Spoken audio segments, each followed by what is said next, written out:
السلام عليكم ورحمة الله تعالى وبركاته.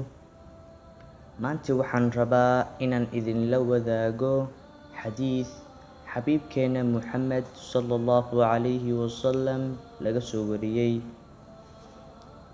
haddaba xabiibkeena Muxamed sallallahu alayhi wasallam waxa uu yidhi: laa yu'minu axadukum xataa yuxibbu liakhiihi maa yuxibbu linafsihi.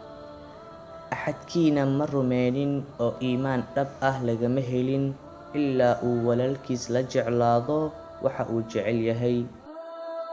haddaba la jeclaw walaalkaaga muslimka ah wax waliba oo aad jeceshahay.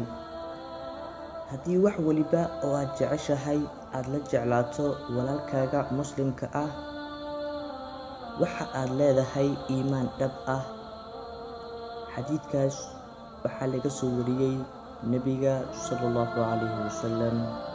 sida aan aniga idinkula jeclaaday in aan idinla wadaago khayrka iyo wanaagga, idinkana ula jeclaada walaalihiina muslimiinta ah meel waliba ay caalamka ay ka joogaan.